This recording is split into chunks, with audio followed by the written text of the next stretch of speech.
Ryan Reynolds here from Mint Mobile. With the price of just about everything going up during inflation, we thought we'd bring our prices down. So to help us, we brought in a reverse auctioneer, which is apparently a thing. Mint Mobile Unlimited Premium Wireless. How to get 30, 30, how to get 30, how to get 20, 20, 20, how to get 20, 20, how to get 15, 15, 15, 15, just $15 a month? Sold! Give it a try at mintmobile.com/switch. $45 up front for 3 months plus taxes and fees. Promo rate for new customers for limited time. Unlimited more than 40 gigabytes per month. Slows full terms at mintmobile.com.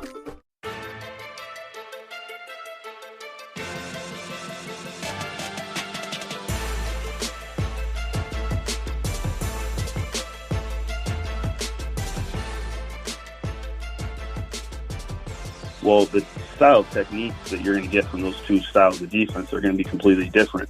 So what drills you're going to utilize and what drills you need to utilize that week have to be different. So as I'm watching that, I am marking off, what drill I think I need to make sure that I hit on.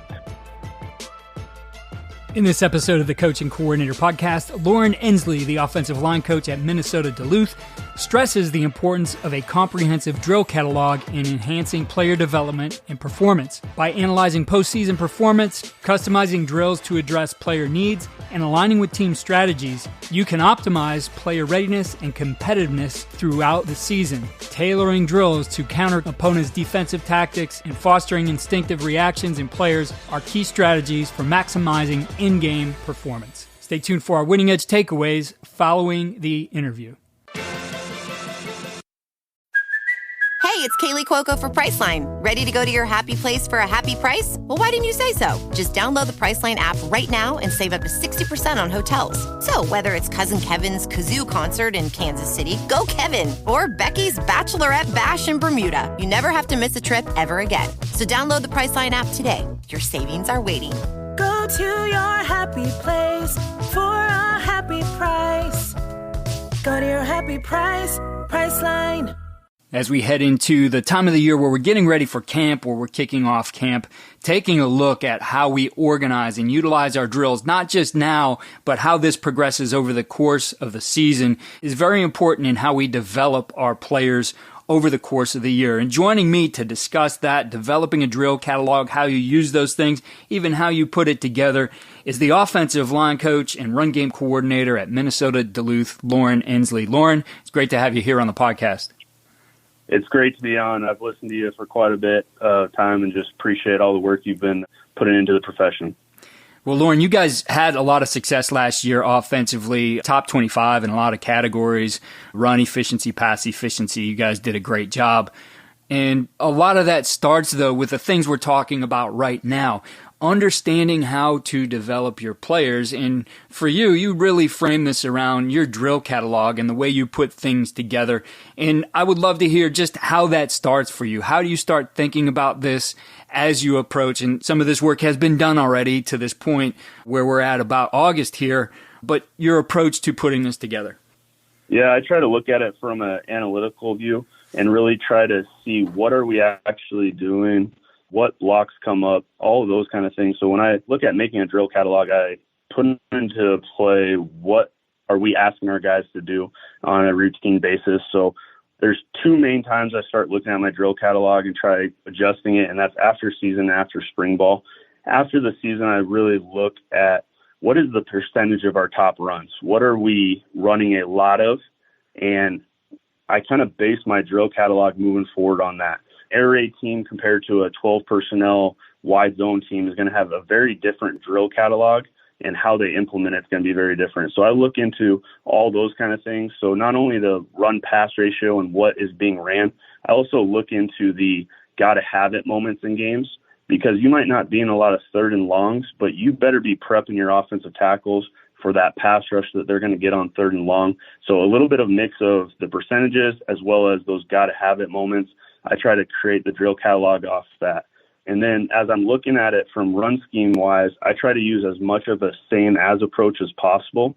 A lot of our schemes have similar results or similar blocks that we're utilizing with just different entry points from the back or different timing, things like that that are adjusted.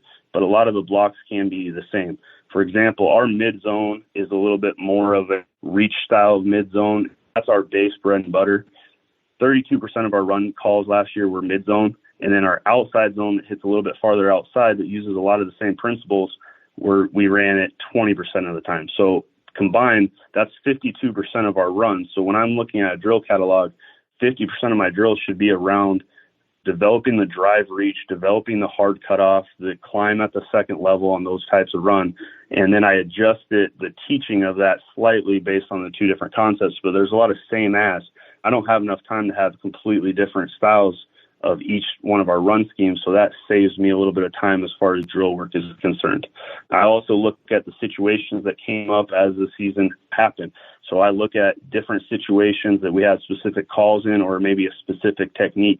There's some techniques that I want to utilize against a 3-4 that I won't against a 4-3, as well as different situations like double pressure off the backside of a run and how we want to handle that and what gets coached up. So I try to write that out as I'm doing my postseason study and try to keep that in my drill catalog as well, so I'm aware of what I need to make sure that my guys are prepped for. Yeah, I think the postseason study is really important here in understanding both where you were, here's what we used last year, and what the plan is for this year. So as you pointed out, hey, we were 52% mid-zone, and working the techniques that go along with that, that should reflect in my practice plan and the drills that I'm putting together. But a lot of this is understanding the situations. And I'll preface this by saying I was there. I made these mistakes when I was young, and all the drill books sitting on my shelves. Like, this isn't about collecting drills. This is about figuring out what are the situations my players face and how do I prepare them to face those situations. Recreating those or creating those in a progression. We'll talk about progression here in a minute and how you need to get from something that's maybe a little bit more static to something that's very dynamic and chaotic and reflects the game.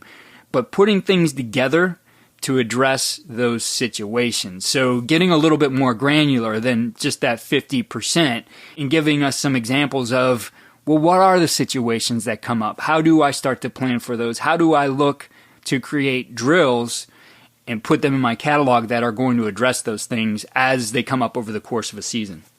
Yeah, 100%. So as I'm looking through this stuff, I'm seeing what are the common issues that the group as a whole are having, and I'm taking notes of that, making sure that we're going to go hammer those out, whether it's after spring or after a full season, and then what individual issues are we having with each player, and try to write them out of a plan and everything like that. But I think a big thing, too, with the issues is understanding, is it personnel, is it technique, or is it schematic? And what can you actually impact and what can you affect? Personnel, I know a lot of high school coaches are listening to this. You don't get to decide that. You get what you have at the school and everything like that. And everyone kind of has a different level there. So you are what you are there. And then technique-wise, what can I develop? What drills can I do to get that better? And then if it's a schematic problem, I really look at that. Are we asking too much of our guys and things like that? I try to really think about where are common issues coming for. I don't want to say recreate, but kind of process through my drill catalog each off season. My drill catalog is not going to stay the same from year one as it is from year 5, because there's going to be different issues that come up and different problems that I have to be able to solve. And then one thing you were talking about, just the collection of drills. That's the exact opposite of what I want my drill catalog to be. The more I coach, the smaller my drill catalog has become. I'm the same way. I love studying. I love researching. I'll listen to every cool clinic. I'll hear all the ideas. I'll kind of put that together, but those ideas are not all going in my drill catalog, because every year is going to be different, and being able to pick and choose what drills are just as important as knowing what the drills are. You can have a million different drills, but if you don't know how to coach them and they're not even solving the issues that you're seeing in your program that you're at, then it's not an effective drill for you. I think what might be most useful here, Loren, is if we break this down and take a few examples of what your study showed and an issue that came up, and then the drill you either had or created to address that. Because I think this gives us a good example, a tangible example of how you put this stuff together. How do you put together a drill catalog and start to anticipate things that are going to happen over the course of the year? Because some of these are scheme-based solutions. Some of these might be some of the technique things and things that your opponent might do, that they probably fall into some of those different buckets for you as well as you look at the different things that are in your catalog? For sure. So I'll categorize the drills. So I think we can be a lot better are those slow drive blocks, whether it's on duo or inside zone. For us, you're one-on-one, you're inside driving the guy off the ball, those base blocks.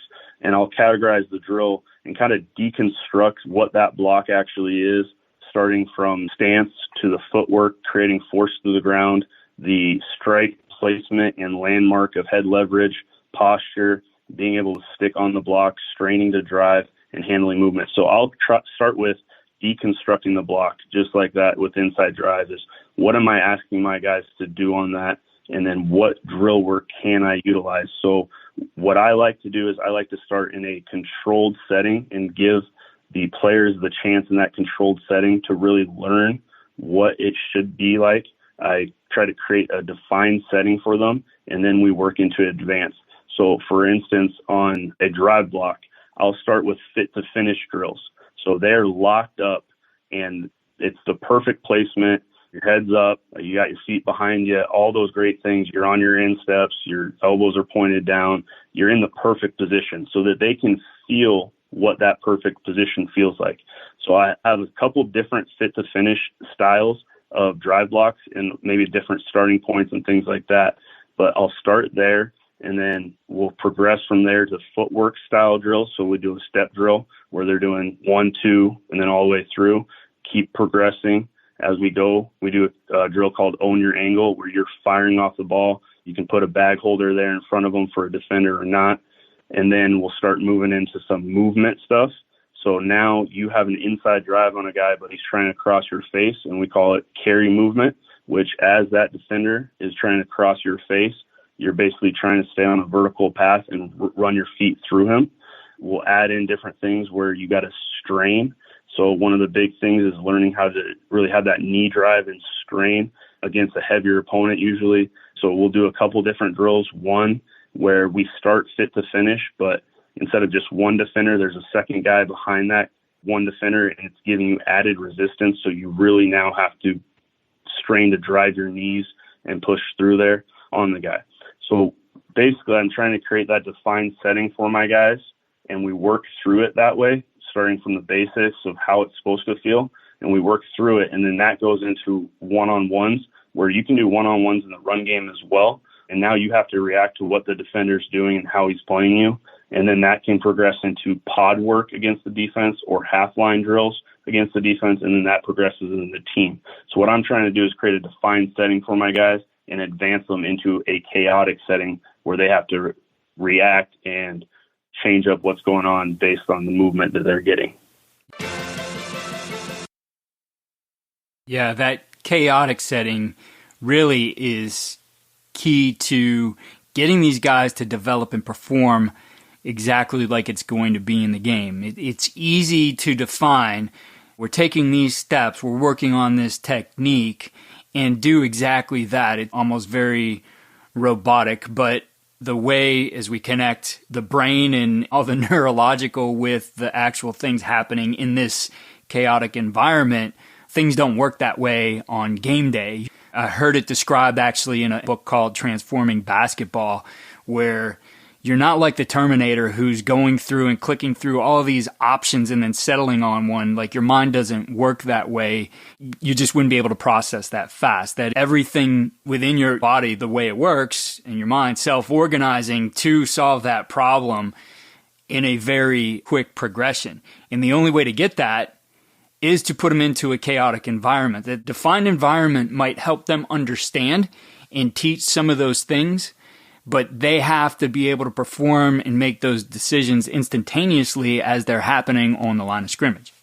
For sure. So a lot of how I look at it is that starting point, you're allowing the athlete an arena to learn proper fundamentals and how it should feel and everything. And then understanding as we move forward, you're asking him to perform in an arena that showcases what he's developed and being able to instantly react to what's happening in front of him. I'm big on teaching. I was a high school teacher when I first started coaching. I got my master's in education. I've always really been obsessed with the learning process And the stages of learning are unconscious incompetence, conscious incompetence, conscious competence, and unconscious competence. And everybody as a coach is striving to get their guys to be unconscious competence. And what that means is that they don't have to think about things. It just happens. It's second nature, and they're just reacting naturally. And that's a hard thing to do. A lot of people get stuck on that conscious competence level, which is where if an athlete really thinks hard about what to do correctly, they can get their body to do it. And that's where a lot of people get stuck. And where you need to get them to is the point where they're just reacting and they know the natural reaction and they know what should happen and they're not thinking about it. And the more you can work into getting them in that situation, the better you're going to be. And I do think there's a big kind of setting of progression of your drills from the start of fall camp to when you're getting ready to play, where you can't just jump right into all of the chaotic situations where they got to build up into that and build up to be able to do that. Otherwise, what you have, if you just jump into everything being chaos, is you have guys that are reacting without the fundamentals in place or knowing what it's supposed to feel like. And that's kind of why the progression of when you're doing their drills is just as important as what drills you're doing. Yes, definitely. You want to get them to feel their technique. You will not be out on the field giving them coaching cues as this happens. For sure. You need to move from something that's very coach-driven to something that is that feel for the player. And thinking back to an episode we did with Joe Thomas, Bob Wiley and I, and we're talking to Joe about what the best coaches do, and his coaches didn't try to fit him into a cookie-cutter approach. They know that everybody's body is a little bit different, whether that's your arm reach or your length or just the different ways where you're stronger in some ways than another player, maybe with your hips or whatever it might be, that everybody is going to feel these things and do it a little bit differently. That there's not necessarily one way of doing it, but there is a way of, again, feeling your technique and being able to process what needs to be done, as you said, in that chaotic environment. But it does step back to that progression. What does this feel like first? So that's kind of the beginning of camp. But if you're doing those feel-like drills in week 4, 5, 10, you probably aren't really preparing these guys for everything that's going to happen like it will on game day. Oh, for sure. I love that talk about not cookie cutter, because I think especially offensive line play, you have so many different body types that you're dealing with and so many different leverage points that you're dealing with. And I think that's a huge part of it too. And that's where in my study in the off season, I'm seeing what common issues are happening for each guy. I have a 6'6" tackle that's super long and lengthy, and I got a 6'2" guard that doesn't have the greatest arm reach. And how I coach them and to deal with the different issues and the chaotic set situations that are going to come up are completely different. I know that the guard is probably going to have to deal with the defensive lineman getting his hands on him sooner, and he's going to have to be able to refit his hands, pressure hop and things a lot more than the 6'6" guy that can reach out there. So being able to coach the individual, I think, is very important, especially for offensive line play. You're usually talking about 16 to 18 guys, and they're so drastically different, and being able to find how to be able to really coach them throughout each drill a little bit differently and a little bit slightly adjustment that you're going to need to have on that's a huge part of it as you move forward. So thinking about this drill catalog, as we're calling it, the way we approach drills over the course of the season really is how we're thinking about this. So it's Sunday, you're breaking down film, kind of both ways. You're looking at what just happened and maybe some of the issues I had this past game, and also looking at what do I need to address in this next opponent. So what's your approach there on a Sunday and over the course of the week during the season that takes everything you've done, all this organization of drills, all these problem-solving things, and then brings that to life over the course of the week, putting it into the practice plan individual and making sure that we're ready for Saturday afternoon? Yeah, for sure. So what I do is I have my drill catalog, and it has every day that we have practice written out on it. And I just basically duplicate that for every week, and I start marking which ones I know that I'm going to need. And I start doing that by watching the base downs is where I generally start. and seeing the different movements we're getting from the defense, maybe different pressures that we're expecting, or a big part of it is how are they playing our base blocks? How are they playing a drive reach? How are they going to execute that? And what drills specifically do I need to prep to get my guys ready for those fits that we're going to get from the defense and those techniques that we're going to get from the defense? Because depending on what league you play in, you could see one defense that is a slice and dice shooting gaps style of defense, and then the next week 4 down that the D-line are going to really just hold on to their blocks and let the linebackers go execute. Well, the style of techniques that you're going to get from those two styles of defense are going to be completely different. So what drills you're going to utilize and what drills you need to utilize that week have to be different. So as I'm watching that, I'm marking off what drill I think I need to make sure that I hit on. I'm also looking at any situational stuff that I know that we're going to need to make a game plan specific call, because we're going to have to walk through that. We're going to have to talk through it and all that kind of stuff. A lot of times we'll change up our clothes slightly based on what pressures we're getting, so our guys' eyes are in the right place.